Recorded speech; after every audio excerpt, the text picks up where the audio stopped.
Let's get straight to our breaking news this afternoon. Just around 3 p.m., shots were fired outside of the Capitol building. Police say a woman in a black sedan got in a confrontation with police officers after trying to ram her car through the barricade outside of the White House. When that was unsuccessful, she fled the scene in her car and got into a police chase. This is the video that you are seeing of that police chase. What you can't see inside of that car is that there is a child in there and that the driver is a female. She is now reported dead. Just unbelievable footage coming out of this really chaotic scene playing out here in Washington, D.C. Capitol Hill was temporarily put on lockdown but has since returned to business. RT correspondent Liz Wahl now with the latest. Liz, what is the scene like outside of Capitol Hill right now? Well, the scene, it was quite chaotic, but we are told that the scene has been secured. Now we know that the D.C. police, Capitol Hill police, FBI, Secret Service, all of them are investigating what exactly happened here. We're about as close as we can get to where shots were fired. We're told several shots were fired. I spoke to a couple witnesses that said they heard one shot after another. It's possible, we don't really know who fired those shots. We're hearing now that most of those shots, if not all of them, were actually fired by authorities trying to stop the suspect. You played that video earlier before, and that's where it all began, at the White House, about a mile away from here, is when it began. Apparently the suspect tried to ram through a barricade, and that is when a high-speed chase started. Came all the way here around near the Capitol, and that's where it ended, and that's where we're told more shots rang out. We saw in that video it was a black car that was the target of this chase. We do not know much about that suspect, but we do know that she is a female. We're not sure. There's conflicting reports on the status.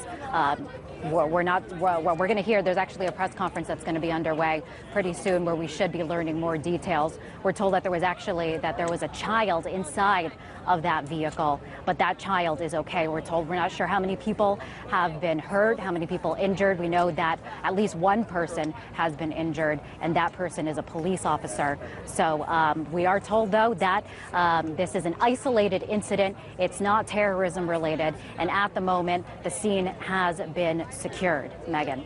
And something important to mention is that those barricades have been up since the Oklahoma City bombing, so obviously there was no danger of that woman actually getting into the White House. But from what you're hearing, Liz, was there any trouble, any kind of situation with senators, members of Congress, anybody being in danger?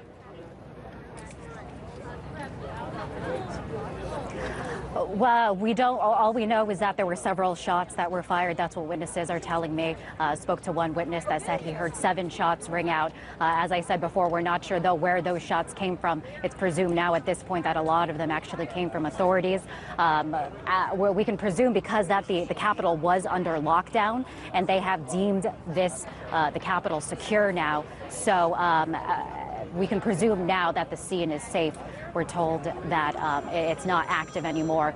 You can see that still there's a lot of authorities here investigating here at the scene. But at this point, we're told it's an isolated incident, that it's not terrorism related. As we know, D.C. is very, very much on edge, especially after just a couple of weeks ago, there was the deadly mass shooting over in Navy Yard, not too far away from here, that resulted in the deaths of 12 people. So that is still fresh in the minds of many people here in D.C. Of course, it's a tense time in that building over there with a government shutdown underway, with the House and Senate unable to agree on a deal, on a budget deal. So a very tense time with this government shutdown underway. It's unclear, though, what the motive is. We don't know much about the suspect, except that she is female, that there was a child inside of that car. We don't know what a motive. Hopefully we'll be learning more and more details as they're released to us, Megan. And obviously this is a very popular place to be in the District of Columbia. Lots of people come here to visit for tourism reasons, so obviously there was a lot of witnesses. We do have the testimony of one witness to go ahead and listen to right now. Just, swarms of police converging on the Capitol after that. What was going through your mind when this was happening? I was thinking about the Navy Yard because I work near there, so and it was like it reminded me of that. So obviously, Liz, this is very scary. As you mentioned, it comes just a couple of short weeks after that Navy Yard shooting.